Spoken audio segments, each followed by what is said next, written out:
My next guest is an incredibly gifted musician and teacher. She has decades of performing, writing, recording, and teaching experience.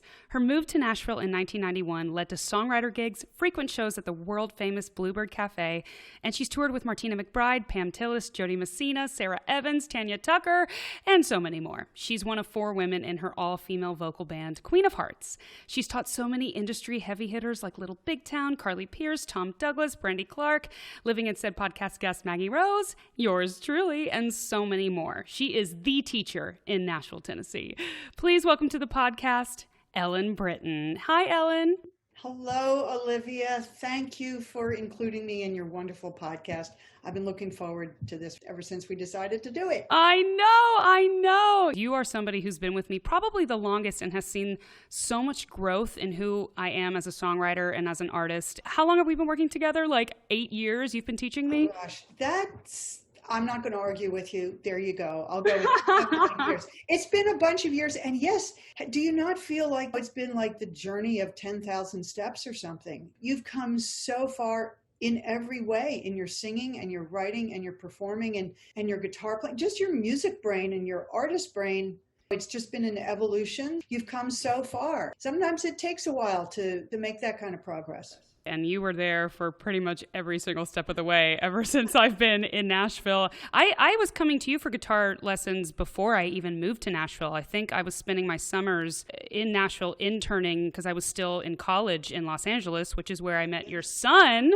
That's right. Yes, we have Alex King, my son, to thank for hooking us up in the first place. That's right. You both went to USC out in LA. Yes, and I remember we were playing for the president's inauguration. He was playing, I can't remember what instrument he was playing because he's a genius and plays so many instruments. Maybe upright. Was he playing upright bass? I think he was playing upright bass, and I was sort of the singer singing. It was like some sort of jazz standard, but I just remember it was kind of like my first taste of a touring musician, that gig. Because we were bused all the way to, I think it was Ojai, California. Anyway, it's so funny how people get connected and that story. But I want to start with your story. I want to start with what made you fall in love with music and then what led you to Nashville.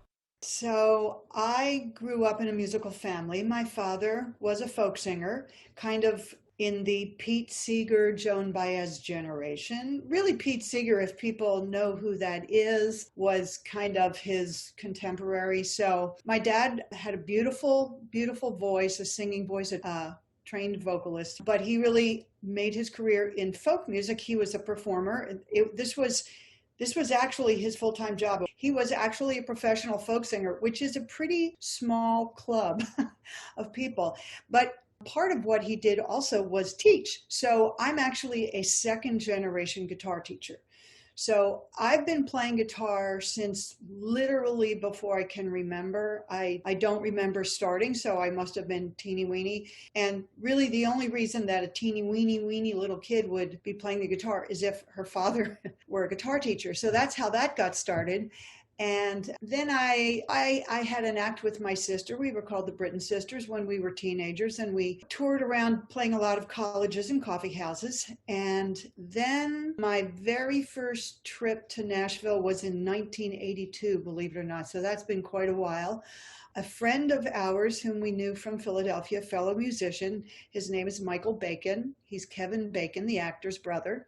Anyway, we had done some work with Michael in Philadelphia, and he recommended that we check out Nashville. He had lived in Nashville for a few years as a songwriter, and he hooked us up on our very first trip with some contacts that he had here in Nashville. And my husband and I, Bobby King, who's also a musician, songwriter, bass player, producer, everything, he and I were just completely bowled over by Nashville on that first trip. I remember going to my very first writer's night at Douglas Corner. All kinds of people have played there over the decades. I mean, Garth Brooks and Trisha Yearwood and Kathy Mattea and just probably everybody. So anyway, I saw my first writer's night at Douglas Corner on that very first trip in 1982.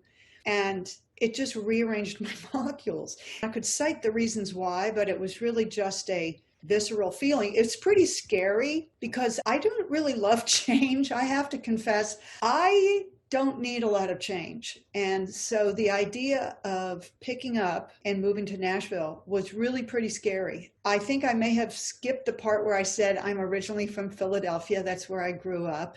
And I was working full time as a musician. I've never really spent much time in any other job. I've just been a musician my whole life. So back in Philly in my 20s, I was just playing clubs, and my husband and I had a wedding band. But then we got that Nashville bug on that first trip in 1982. And it took maybe 9 years, I think is how it works out, till we actually made the move. Because like I said, I'm pretty conservative about big radical changes. But over those years, we made regular trips to Nashville, cultivating whatever contacts we could here in Nashville with publishers, and just here and there playing our songs and pitching them. And, back in the 80s, Nashville was a different kind of a place. It didn't feel it at the time, but now in retrospect, I realize how much more accessible it was. A little easier to get in the door of a publisher and introduce yourself. It doesn't mean they would listen all the way through your song, because we know that's not true. Right. If they make it through the end of the first chorus, you should really pat yourself on the back. You're doing something right. But anyway, so we were coming back and forth and pitching songs, and we had some nibbles. We had some pretty serious interest. But you also know, Olivia, that just because somebody likes your song and puts it on hold doesn't mean it's going to be on the record and then you hear it on the radio. It just doesn't work like that. There's a whole lot more hoops you have to jump through. But Bobby and I, we started a family back in Philly, and we had our son, Alex, was born in 89, and then our daughter was born in 90. And once we had our two children, it just felt like a now or never time for us to make the move. So at the very end of 91, right before New Year's Eve, we took the plunge, loaded up the cars. We didn't have jobs, so we just loaded everything, we had in the cars, and a baby and a toddler, and moved to Nashville. Insane. I mean, the younger you are when you do something big and crazy like that, I think the better. Right. We were just extremely lucky. We didn't even realize how lucky we were at the time. We both had a publishing deal within, I think it was maybe 6 months, which That's not a story that you hear anymore, because it's just so much harder. Yeah. I thought it was hard then. It's a bazillion times harder now. But we were both signed as writers in the first 6 months, and just started doing that. We got on that Nashville merry-go-round. Wow. I love just that intense feeling you had when you came to Nashville. That's how I felt too when I first came to Nashville. I didn't know a single soul. And the fact that I had such a gut, visceral, this is where I belong feeling. As a dreamer, Nashville to me seemed to fit me more than Los Angeles did at the time. Nashville reminds me a lot of where I grew up in Houston, but it also has the buzz and things going on like Los Angeles does. But Los Angeles feels a little cold compared to Nashville. We talked about how you went to USC and our son went to USC, and he had a wonderful experience there in a lot of ways, and learned a lot. Visiting him there while he was in school, I did not have the same feeling about LA as I had about Nashville. That's not to say anything about LA. It was just strictly my own personal reaction. I didn't have that feeling of like, oh my gosh, I get this place gets me. So I pay attention to those feelings, especially when they're just so strong. And as I said, between our first trip and our move here, there were several years where we would go back and forth. And every time I came here, I had that same feeling. First of all, as an acoustic guitar player, I just felt like this is Guitar Town. Everybody plays the acoustic guitar. I don't have to explain who I am or what I'm doing or musically what my influences are. It just felt right, which is really interesting because, like I said, we were from Philadelphia, and I'm definitely quite the Yankee, and Nashville is in the South. So there definitely was a cultural difference that I felt, and yet I still felt like this was where I belonged. Right.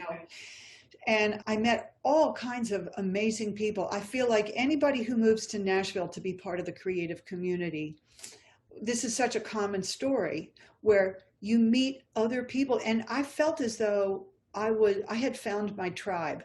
That's the phrase that I always use about coming to Nashville, more so even than in Philadelphia. And there was so much that I really liked about Philly. I'm not the person who's restless and yearns to bust out and go on crazy adventures. I'm really not that person. And yet something about Nashville turned me into that person. And here's one little moment. It seems little, but it was really quite convincing for me. Bobby and I had written a song, and we came to Nashville, and we had hired a demo singer to sing it. And it was my first time seeing a professional demo singer work. And I know you know this, Olivia, but in case your listeners don't, we have something in Nashville called the Nashville number system. Yes. And we use numbers to represent chords, but actually singers use numbers too to represent the notes they're singing. So it's instead of do, re, mi, it's 1, 2, 3, 4, 5, 6, 7, 8. And I saw this demo singer who was really kind of at the top of his game and very much in demand. I saw him take the lyric sheet that we had given him and mark numbers on top of the words to help him remember the melody. And I had been doing that my whole life just because my dad, who was my very first guitar teacher, used numbers also, which was really interesting because most people outside of Nashville do not use numbers. They use letters, like they'll talk about a D chord or an F sharp or whatever. So when you were in Philadelphia, you knew the numbers, but you didn't know there was a Nashville number system per se. Yes, at some point I discovered that. And when I saw this demo singer using numbers to help him understand what the melody notes were that he needed, it was a language that he was using. He wasn't showing it to me. He was there by himself with a pencil on the lyric sheet writing the numbers. And I was like, oh, look, I know what he's doing. It was like, that's my native language is numbers. Like inside my head when I'm listening or writing or singing or playing, it's just all numbers in my head. And when I saw the singer do that, I was like, oh my God, these are my people. Right. Right. So that number, it just really sealed the deal for me. I'm just more obsessed with the Nashville numbers now than I was before I came here. It's just the best thing ever. If there's anyone out there who's intrigued or interested or maybe intimidated by the sound of using numbers in music, I want to just recommend to you that you go check it out. It's the best thing ever. I love it. I use it in my teaching. I told you I use it in my singing in my female vocal group in Queen of Hearts. Yes. It's just invaluable. So anyway, I'm sure I'll say more about the numbers before this is all over. Well, now you're making me geek out about my experience with the Nashville number system. And I remember, so before I met you, Ellen, before you started teaching me, I had a teacher out in Los Angeles, Tony Ryan. He was my guitar teacher when I was in college before I started getting the itch to come and experience Nashville. So this was my freshman and sophomore year of USC out in Los Angeles. And I don't even know how I got linked up with Tony, but I remember the first day going into this guitar lesson and the first probably 15 minutes, he goes, "Do you know the Nashville number system?" And I was like, what is that? Do I really need to know it? Meh. And he was like, "You have to know the Nashville number system if you're going to Nashville." And I was like, oh, okay. So for the next 2 or 3 years, that's all we operated in. He taught me everything about the Nashville number system. I even went so far when I was doing my songwriting minor at USC, I was in a theory class and I just didn't do it. I just quit. I was like, I know everything I need to know. I have my system, the Nashville number system. That's what I need to do. And like, it was all of those kind of different scale things. And I was like, you know what? That's not what I need. I need my Nashville number system. And we'll get into that more too, because Ellen, you have such a beautiful way of teaching students where a student comes in like me and I was like, listen, I want to learn this exact thing, whether it's I want to learn how to play this AC/DC song, or I want to learn the Nashville number system, or I want to learn how to play licks. Whatever you want to learn, specifically, you teach it, Ellen, but the Nashville number system, I'm telling you, if there's any aspiring artists out there that want to move to Nashville, the amount of respect that I have been given in the creative space, whether it's the studio, the songwriter room, band rehearsal, if you know the numbers, you will be leaps and bounds ahead of so many people in town.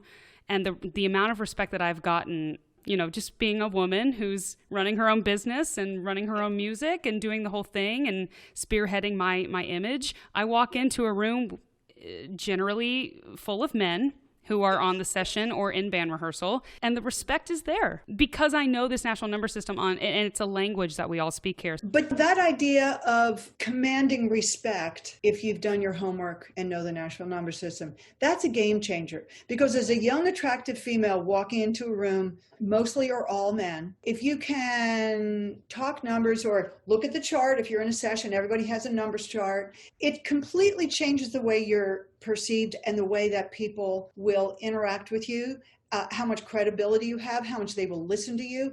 And typically, especially for somebody like you, Olivia, it's your song, it's your session, it's your gig, it's your rehearsal, it's your money, your time, it's your money, it's your everything.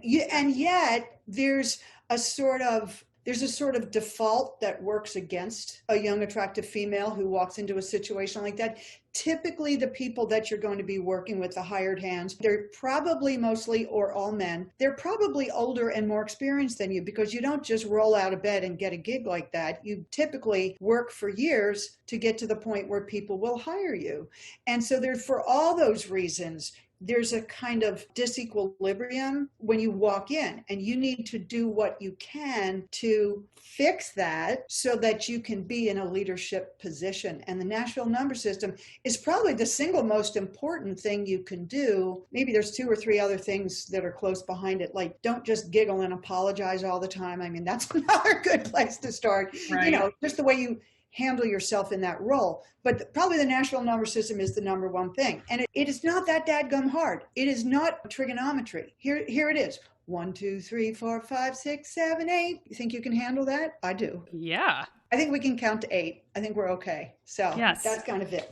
It's so true. It's equating the do, re, mi to 1, 2, 3. And we all know do, re, mi from The Sound of Music. So it's simple. There you go. You're already halfway there. Well, let's go back to a really important part of, I feel like, that Nashville number system conversation is confidence and learning to find your confidence. And really, it's my personal theory that confidence comes with going through hardships, going through tough times, and having to figure out how to get through them. What were some times in your life as this growing, prospering musician, going to Nashville, figuring out the Nashville scene, what you wanted to do? Because there's so many paths to take, and you have seemed to take all of them. I mean, you've taught guitar, you've songwrote, you've toured, you've done them all. And was that on purpose, or was that something you loved to do? Did one pay the bills? What was your experience and hardships trying to figure out where you fit? What a good question. And bizarrely, I don't think I've ever thought about that until now, which is kind of weird and crazy. First of all, Bobby and I moved to Nashville to be songwriters. So yeah. we had that idea because at the time we really started paying attention to Nashville. That was in the 80s. There was so much great music on the radio, and it was very diverse. It wasn't just one kind of thing. There was all kinds of music that was opening up in Nashville, all sorts of influences that made a lot of sense to my ear. So we really related to that and wanted to write music like that. So we came here as songwriters, and we really pursued that initially as our priority. Even though we had played and done gigs full time before we came here, what is a little, I guess, we'd been told this, and it was good that we had been told, that moving to Nashville and hoping to translate that kind of gig life to Nashville was not likely to happen. In other words, you can get paid to play in clubs and restaurants and have a wedding band. There's not the same kind of scene in Nashville for various different reasons. So we understood that we were not, partly because there's such an oversupply in Nashville of people like we were, people who can sing and play guitar and want to perform. There's such an oversupply of that it's very hard to get anybody to pay you to do it. Mm-hmm, yeah. It's very hard to play for free in Nashville, as we discovered. So we were really pursuing the songwriting thing. And as I said, we had a lot of really close calls. We went through a series of publishing deals, and I wrote some of my favorite songs actually during that time. Nothing ever really came together in a big time way. And I think it was after maybe 3 or 4 years. And meanwhile, keep in mind that, we had 2 little kids we were trying to raise at the same time. Right. I look back and go, how in the world did we survive? I don't know how we made it through that time. Then sort of the next phase happened for me just through a fluke. I wound up getting hired to tour in Pam Tillis's band at the time. And that was 96.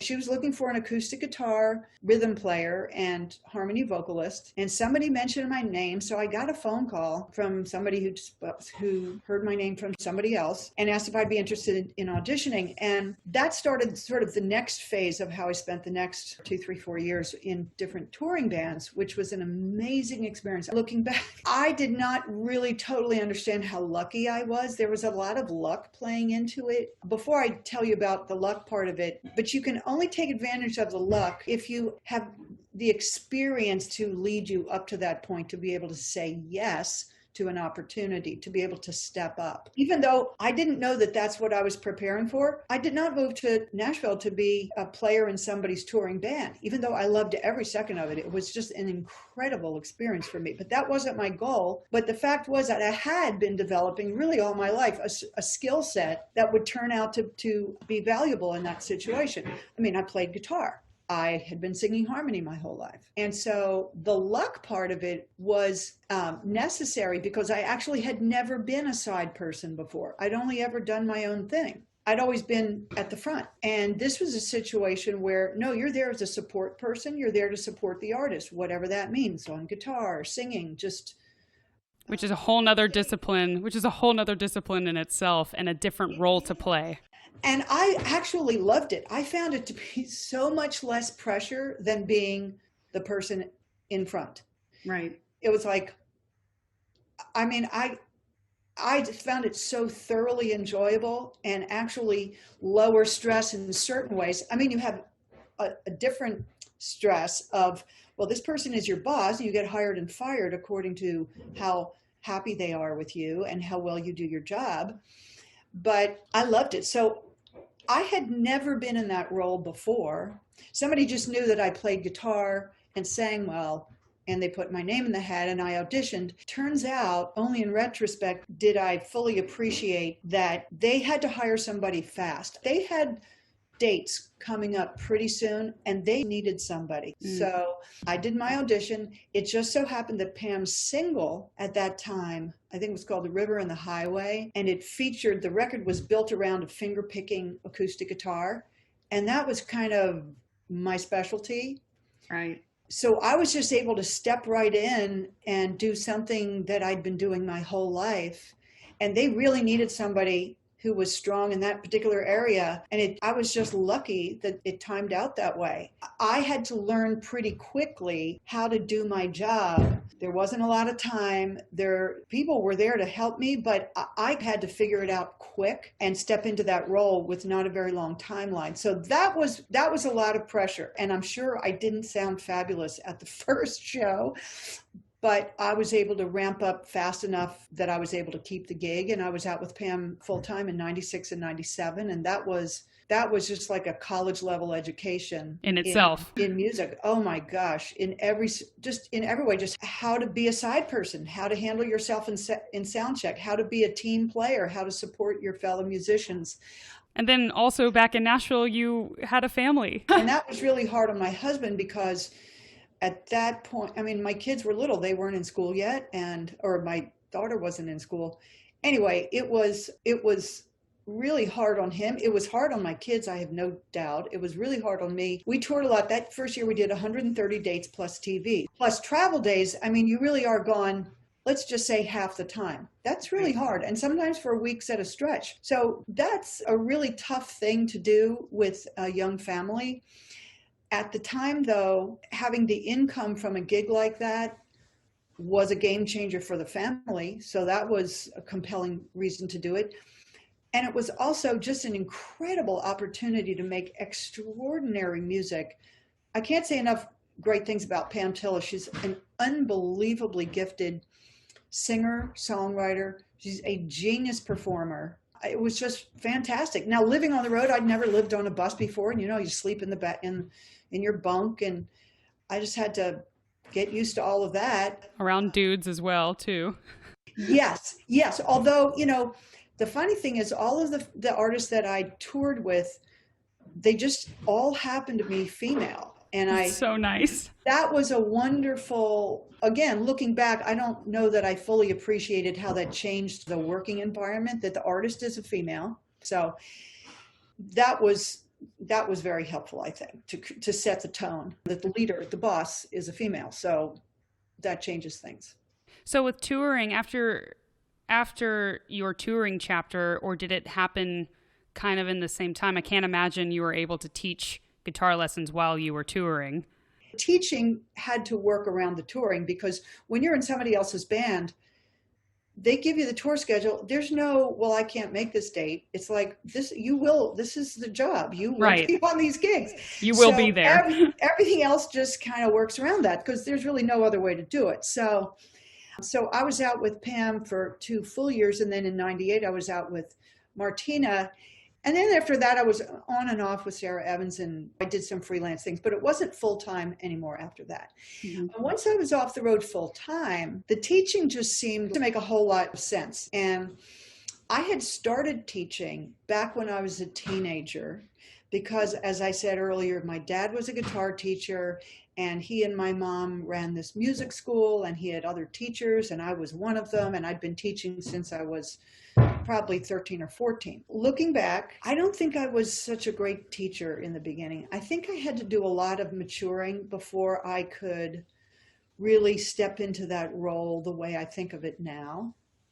So when I, came off the road at the end of the 90s and started looking to build up my teaching practice, I think I was a different kind of teacher. I had just lived a lot and done a lot. I'd certainly done a lot of different things as a musician, and I was just ready to bring my whole person into the teaching process in a deeper and sort of more holistic way. I think when I was a teenager, it was more like, okay, well, put your finger there and do this. I had some sort of a shallow view of it, and I don't know why. I think it was just my personal limitations. So when I was kind of in my, mid to late 30s or whatever, and I started wanting to do it full time here in Nashville, I was coming at it from a whole different place. I think I was able to be a better teacher. So this timing was right to start building that up and giving that more priority. It's been a little over 20 years now, and I've been doing it full time ever since.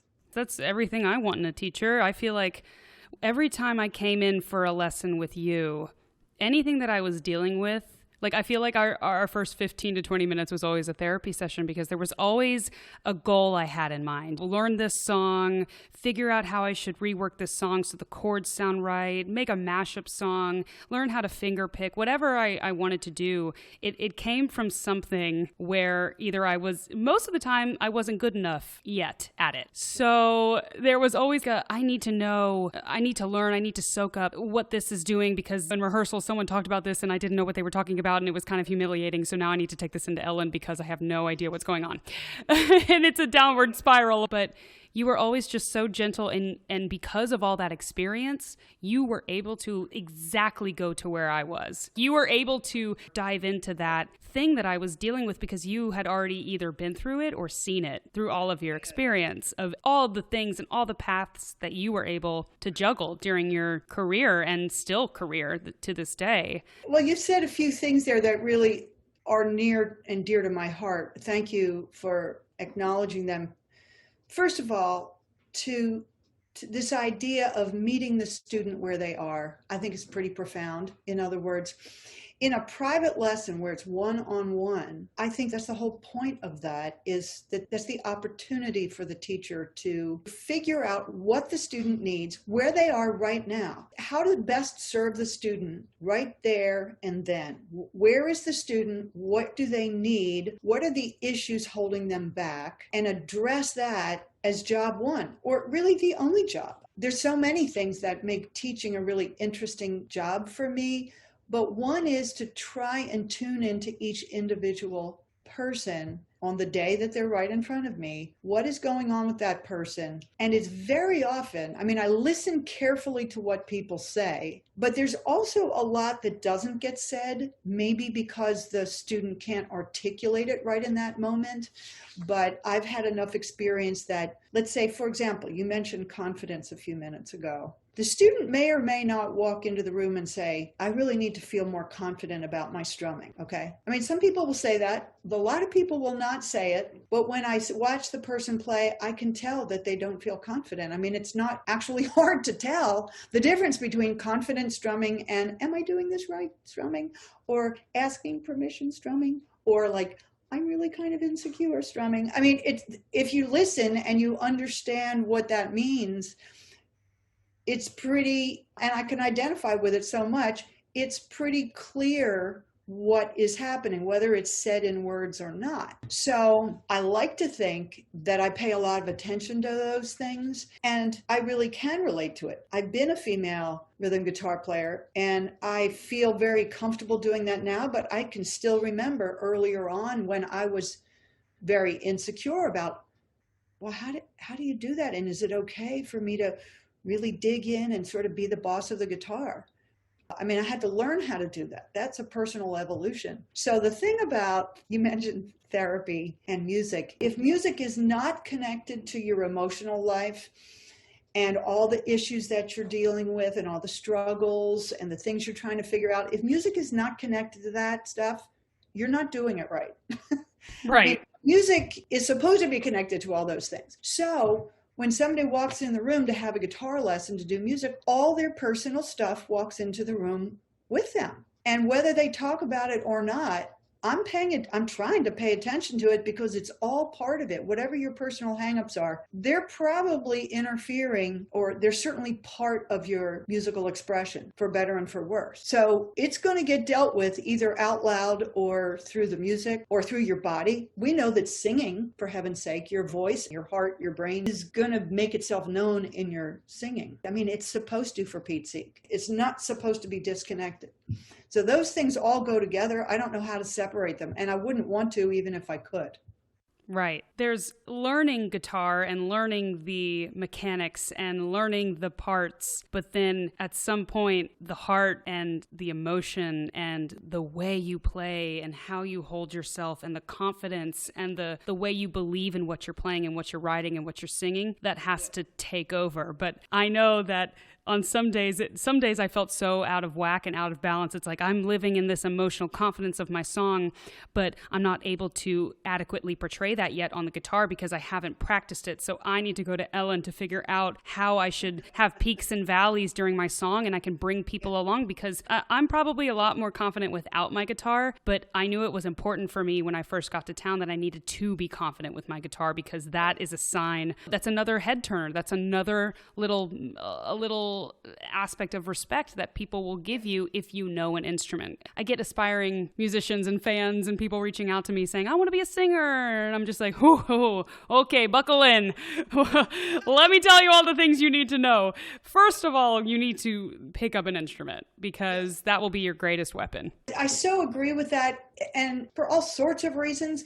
But again, coming back to this young, attractive female question, young, attractive female songwriter, let's focus on that for a second. When you perform and you present a song that you wrote or co-wrote, let's say, if you bring along with you an accompanist, because you can't accompany yourself, you bring along an accompanist and you sing the song, you're perceived one way. But if you come into a performance and you are completely self-contained and you can play, whether it's guitar, piano, or ukulele, whatever it is, you're self-contained and you present a song that you co-wrote, you will just be seen unconsciously, maybe, as owning more of that song than if you have an accompanist. It's like there's always a little shadow of a doubt in the back of people's minds. Did she really write that song? How much of that song did she really write? But if you're playing and you can present it in a completely independent, self-contained way, that shifts people's assumptions about you as an actual musician and songwriter, fairly or not. So to be able to do that and present yourself just completely self-sufficiently and independently, people just have a different picture of you. Absolutely. I mean, publishers, labels, your fellow songwriters, musicians that you're in a band with, everybody will have a different perception of you. And I even personally, looking at myself, I have a different perception of myself. I have a different confidence. I have a different, oh, you need me to go in and play an arena type show? Cool. I can do that with my band and I don't have to have my guitar, and that's one thing. But oh, you need me to play a Bluebird Cafe or a writer's round, and I need to play my whole record and be able to play it with as much emotion as you hear the record. But when you hear me with just a guitar, okay, that's something that I might not be as strong in, but that's something I need to practice. But that is something I have to be able to do. And it gives me, as a performer, when I walk in the room, I'm a jack of all trades. I can do it all, right? And I think that's one of the biggest lessons I've learned these last few years, especially when I got off the road. I started to lose my voice. I knew I needed to write better music. I knew I needed to be better on guitar. It was all of these different things that I needed to go and become better. And I was already a working musician. I was already being paid for doing what I was doing. And there was so much room to grow, and there's always room to grow. But it's that layer of confidence for others. But when you feel it yourself, that's when others see it. I love you should just write that down, because that's heavy right there. That's the heart of it right there. Because you can't project true confidence until you feel it for yourself. And that's what I tell my students. For example, it's a crummy feeling to be in a room with other people and they're talking numbers and you're not, and you don't know what they're talking about. And oftentimes they're talking about your song. So that's really a crummy feeling. Yeah. But when you learn the number system and you can take part in that conversation, first of all, you have more credibility in the eyes of the other people in the room, but you also just feel that confidence for yourself. And even if there's no one in the room and you're sitting there trying to write a song, the number system will help you find the chords that your ear wants, which is what songwriters are doing all day long, is trying to find the chords for their song. And you can't look it up on Ultimate Guitar Tabs because it doesn't exist yet. So you have to find it for yourself. Yeah. And all these musical skills, the number system, being able to play in some basic fundamental way, just gives you confidence that nobody else can take away from you. That's something you feel for yourself, because you can feel that you're a musician and you can do the things that you need and want to do.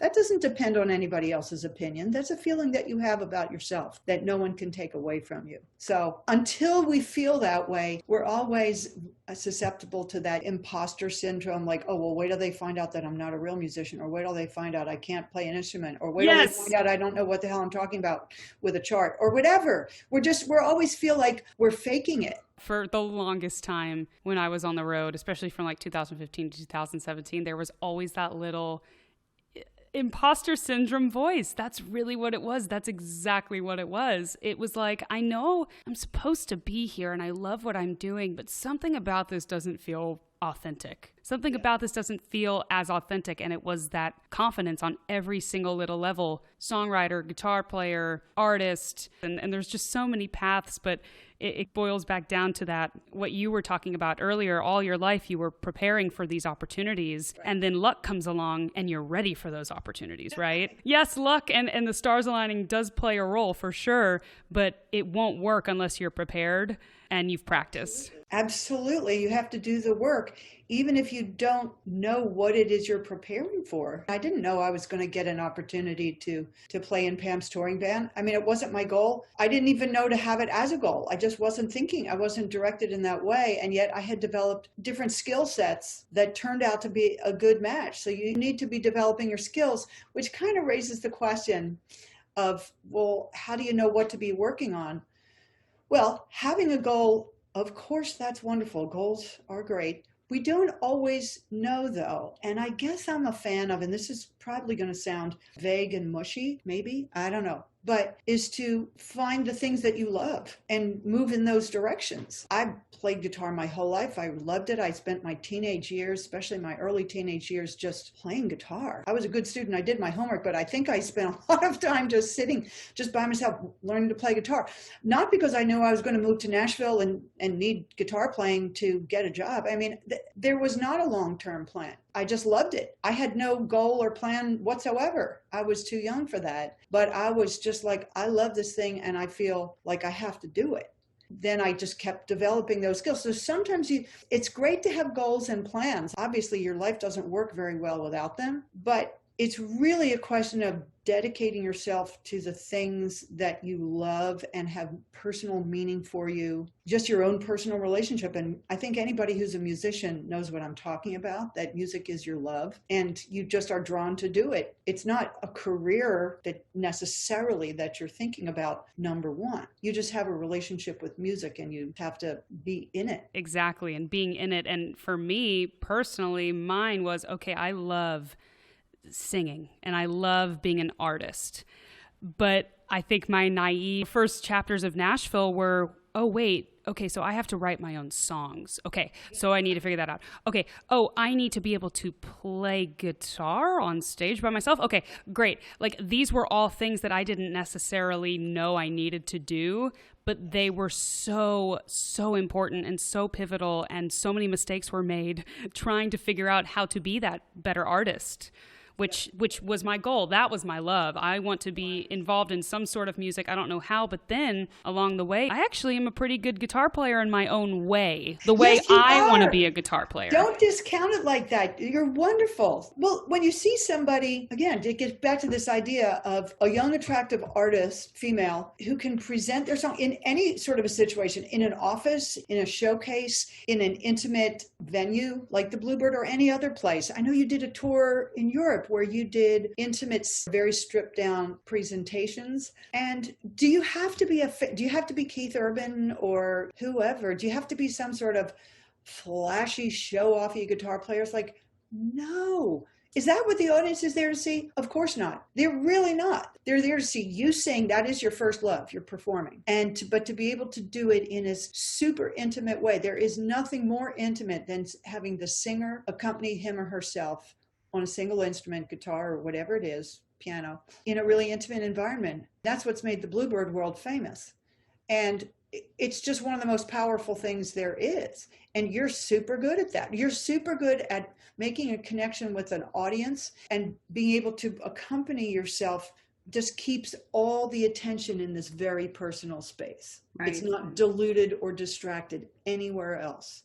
Right. It's just this like a single person expressing and exposing something personal, and the audience feels that. I mean, that's just an extraordinary experience. And that's what I love, that moment of connection and universality in the room. And it was making me angry that I wasn't able, early on in my guitar playing skills and building those up, that I couldn't achieve that yet because I was too nervous playing my song, or I didn't know the right tools, and I didn't know X, Y, and Z of guitar playing that I really wanted to dive into. And it was prohibiting me from doing what I wanted to do, was be in that moment. It was taking me, I was down on my guitar and I was like, oh, this feels unnatural and la la. But goodness, I just think about how far I've come as what I like to do as a guitar player.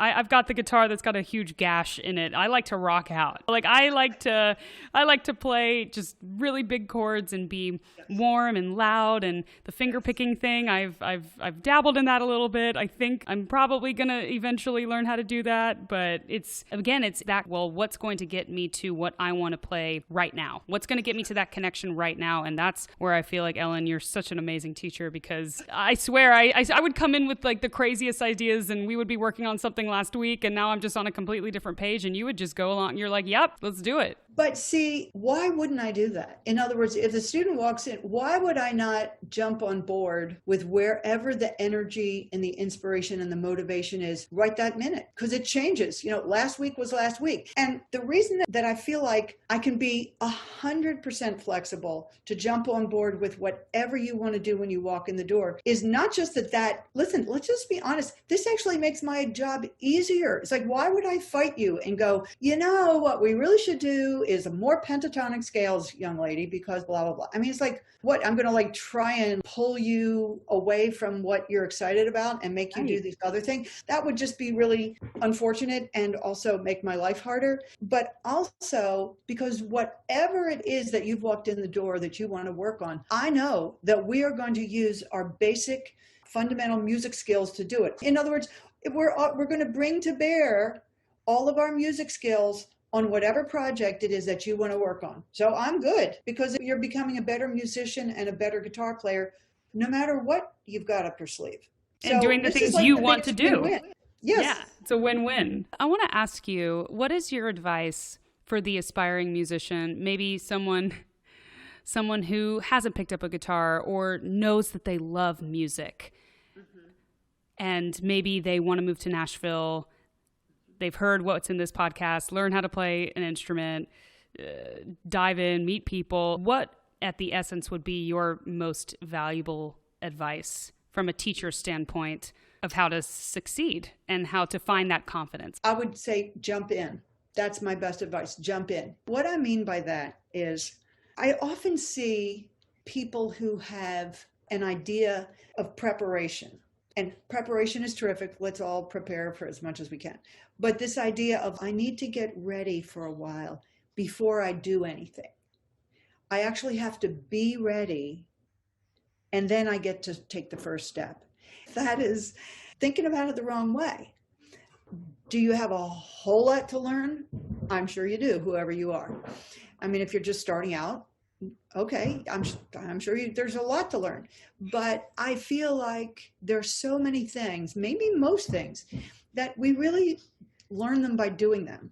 So it's not like, well, I need to study songwriting for a year or read 6 books or take 2 courses or whatever it is, and then I'm going to be ready to write my first song. It's like, yeah, probably not. That's not a good. It's like saying, well, I would really like to learn to cook. By the way, I'm hungry right now, but before I make myself lunch, I'm going to go read this cookbook. It's like, let's go into the kitchen right now and let's just figure something out because we're hungry and it's time to make lunch.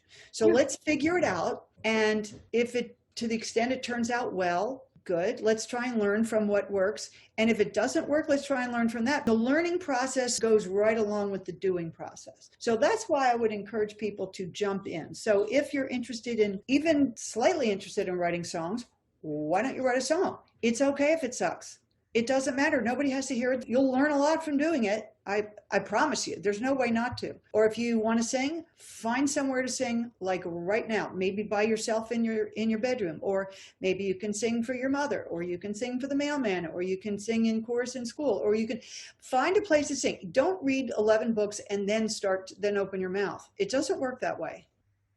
100%. It doesn't work that way. Start where you are and jump in. And you will learn more than you don't even know what you need to learn until you jump in. I hate making mistakes. I mean, I'm just really very self-critical, but we just have to get over yourself. There's some sort of like, I even think there's like some little narcissism behind the idea that, oh no, I'm going to prepare. I'm going to do all the right things so I don't make mistakes. It's like, well, who do you think you are? Right. Yeah, you're just going to have to, you're thinking about this all wrong. You're going to make a bazillion mistakes. Some of them will be pretty painful. Some of them will be embarrassing. It's like, yeah, how do you think you get good? How do you think you learn? That's why I say jump in. Make a bunch of mistakes and then make better mistakes. Make smarter mistakes. That's really the best you can hope for. And get really good at recovering from your mistakes. I talk about this to my students all the time.